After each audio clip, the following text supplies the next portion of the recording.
So as soon as we launched our new master's degree in music technology innovation, at the same time, our partners at Numark Industries launched a new wireless controller.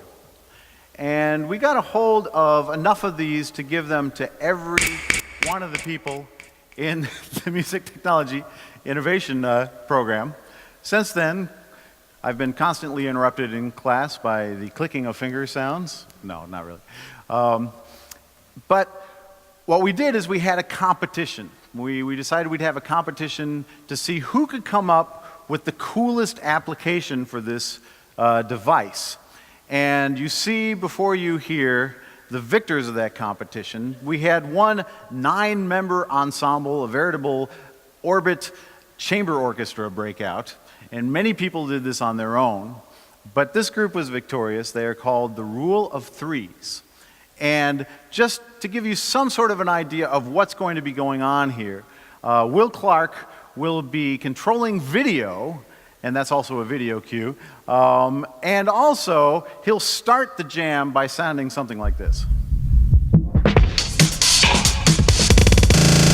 Now you notice as he's moving this around, it's affecting the sound because there's actually accelerometers. There's 2 accelerometers in each one of these wireless devices. And the artist known as Hugo from Ecuador will be starting out the jam sounding something like this.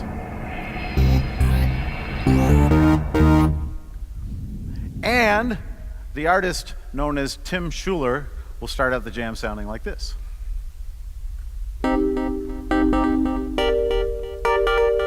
There we go. So without further ado, please welcome the Rule of Three.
Once upon a time, there were machines. Extremely big, huge musical machines, which took up entire walls of rooms. Today I'm standing here with this wireless controller that fits in my hand that allows me to create and control music in a way that is certainly innovative. Today you saw the rule of three take on the challenge of putting together 3 orbits, 3 computers, and 3 musicians in order to write and perform music in real time using this controller as an instrument. Here in the Music Technology Innovation Program, we believe that the key to moving the industry forward is learning how to use this technology not just to control music, but how to create music. And so why the Orbit? Well, its wireless motion sensing MIDI mapping capability lends itself well to performance and also works extremely well with programs such as Ableton Live and Resolume, which we're using for our video content. And so the goal of this challenge was to redefine the traditional ensemble. Every single member of this group took all of their years of experience in performance and applied it to this question: what does the band of the future look like? And more importantly, how do we get there? Which leads us to method. So each laptop had to be synced so that the orbits could work together and work with the software as well. And then the orbit had to be mapped. We had to set up the orbit so that we could tell it what parameters we wanted it to control. So we can do things like create MIDI sequences. We can play a pattern on this device and play it back instantly within the performance. If we get really creative with our MIDI mapping, we can not only play this as an instrument, but also use it to trigger audio cues and audio effects as well. And as will continue to show you here and demonstrate, we're not just limited to audio. We can also use this device to trigger video as well. So we can launch clips, and we can manipulate it using effects just as we would audio.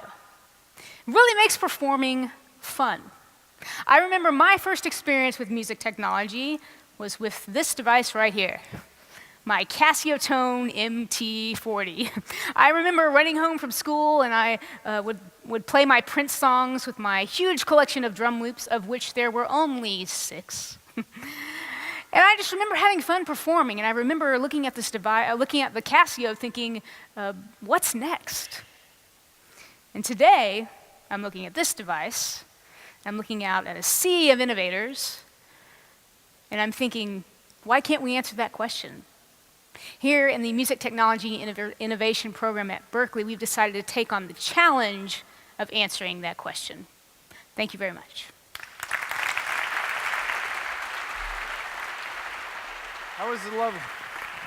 That was the lovely and talented Misty Jones, by the way. One more round of applause for her.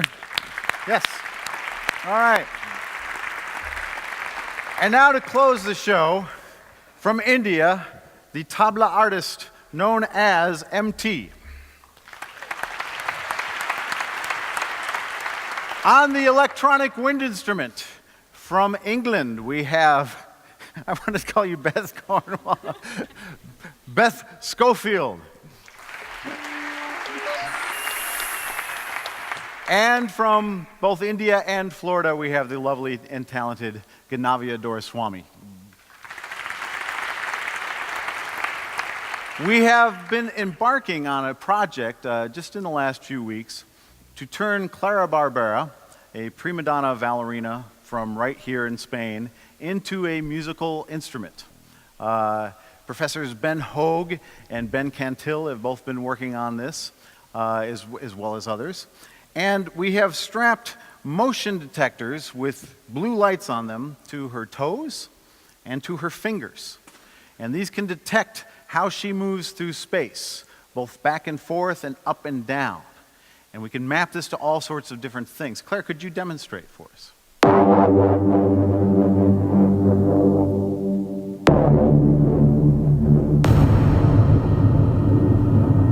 So let me introduce you to the world's newest musical instrument, Clara Barbera.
कृपावंत मोठा देव कृपावंत मोठा ऊने पडून नेंदितो तारा ऊने पडून नेंदितो तारा ऊने पडून नेंदितो